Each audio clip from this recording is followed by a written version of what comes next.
আগামী নির্বাচনে বিএনপির সঙ্গে যারা আজকে প্রতিদ্বন্দ্বিতা করবেন, জামাত ইসলামী আমাদের সঙ্গে দীর্ঘদিন জোট করেছিলেন, দীর্ঘদিন তারা আমাদের সঙ্গে একত্রবদ্ধ আন্দোলন করেছেন, কিন্তু আমরা তাদের বর্তমান কর্মকাণ্ড দেখে খুব বিস্মিত এবং হতবাক হচ্ছি, খুব অবাক হচ্ছি। যাতে বাংলাদেশে গণতন্ত্রের জন্য দরকার, গণতন্ত্রের উত্তরণ দরকার। সেখানে কখন বলছেন পেঁয়াজ চাই, কখন বলছেন আগে গণভোট চাই, এই করে আজকে বর্তমান যে গণতন্ত্রের উত্তরণের পক্ষে আজকে পিছিল করছেন, আজকে গণতন্ত্রের উত্তরণের জায়গাকে আপনারা সংকটাপন্ন করছেন। আমি নিন্দা জানাচ্ছি, আমি আহ্বান জানাচ্ছি।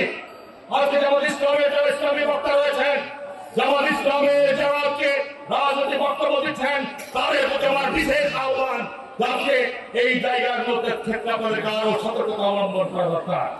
কারণ আপনারা যখন মন্দিরও যাচ্ছেন, মসজিদও যাচ্ছেন, মন্দির প্রদর্শনের সময় বলছেন পূজা এবং রোজা মুদ্রার রূপী।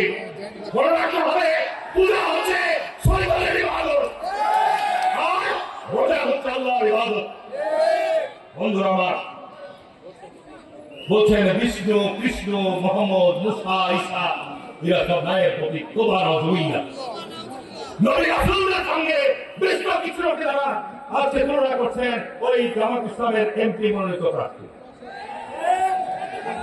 তারা একটা ভোটের জন্য হিন্দু সম্মেলন করা বলছে, হিন্দু সম্মেলনে বলছে হরি হরি হরি বল, দাড়ি পাল্লা টেনে তোল। চিন্তা করতে পারেন, আমি একটা অমিথ্যা কথা বলছি না, আমি একটা অমিথ্যা কথা বলছি না, এগুলো সব ইউটিউবে আছে, সামাজিক মাধ্যমে আছে। আজকে বলছেন ইসলামী দলকে ভোট দেওয়া নাকি ইবাদতের অংশ, নামাজের অংশ। কোথায় দলিল? ভোট দেওয়া কোন ব্যক্তিকে কোথায় দলিল করেন? দলিল পালন করবেন, আর না করে ধর্মকে ব্যবসা করবেন না। ধর্মকে মানুষের মধ্যে বাংলাদেশের ছাত্ররা 90% মুসলমান। সুতরাং কোন অবস্থাতেই শহীদ রাষ্ট্রপতি জিয়াউর রহমান বাংলাদেশের সংবিধানে বিভিন্ন সংশোধন করেছেন। শহীদ রাষ্ট্রপতি জিয়াউর রহমান আল্লাহর সার্বভৌমত্ব সংবিধানের মধ্যে নিয়েছেন, আল্লাহর প্রতি অবিচল আস্থা বিশ্বাসের রাষ্ট্র পরিচালনা। এটা কি চান? এইটা কি চান?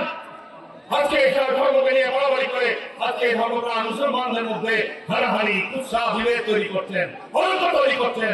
আমি আহ্বান জানাবো এই জায়গাগুলোতে আপনারা সতর্কতা অবলম্বন